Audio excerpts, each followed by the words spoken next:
Vao ara-panatanjahantena farany sahatsika mitehariva aty dia ny etsika ara-panatanjahantena izay karakarain'ny knapsa zany izay afaka roa herinandro fa amin'izao fotoana izao dia tsara milaza amintsika mpijery ny fahitalavitra na TV fa isy fanambarana izay ataon'ny FFKM izay orahanao aorian'ny izao fandarana mahery izao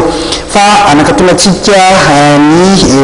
fandarana mahery amin'ity hariva ity dia ny lalao izay karakarain'ny knapsa izany ka efa maro ireo ny soratra anarana andray anjara amin'izany faninanana izany. Fakaiky tokoa le fotoana ary miazakazaka be arakaraka izany ihany koa satria dia maro ireo orinasa miantso amin'ny fandraisany anjara amin'ny jeu corporatif ity. Ny efa ny soratra anarana dia efa eo amin'ny vingtaine eo ngamba raha tena tsorona fa misy soratra anarana ihany koa dia mbola maro dia maro satria dia tsy mizana mihitsy ny telefona eto zany manontany mombamomba ny fisoratanara sy fandraisana anjara ny société rehetra. Ny discipline moa zany araka fantatsika dia anankifito ao ny danse, ny pelote, ny pétanque, ny tennis, ny basketball, ny volleyball ary ny football. Fa efa mahazatra ngamba ireo discipline reo ankoatra ny resaka danse zay izay nampidina tamin'ity fotoana ity. Ny anankiray ihany koa dia ny discipline individuelle rehetra zany dia afaka manolotra ekipa 5 ny mpandray anjara ny société aray anjara ao amin'ny pétanque zany ao amin'ny pelote zany ao amin'ny tennis zany ary indrindra ihany koa ao amin'ny danse sportive zany.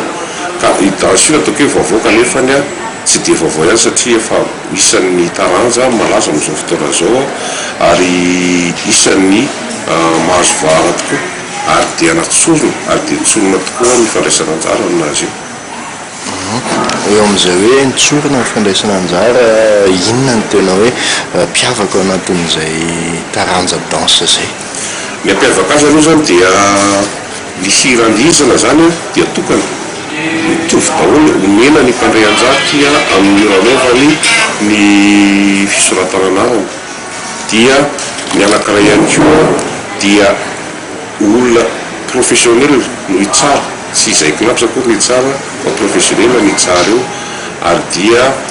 mangarahara mazava tsara ary ao anaty ambiansa satria zay maresaka hoe solidarité fraternité ao anaty mangarahara sy ambiansa tanteraka nanaovantsika azy.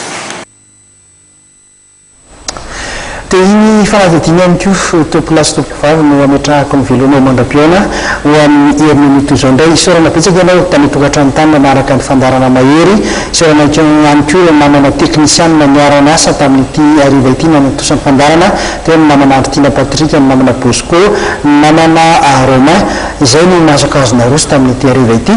dia apetraka ny velona ho amin'ny manaraka indray fa mialohan'ny tena isarahana aloha dia averiko indray araka ny nambara teo fa isy fanambarana izay ataon'ny FFKM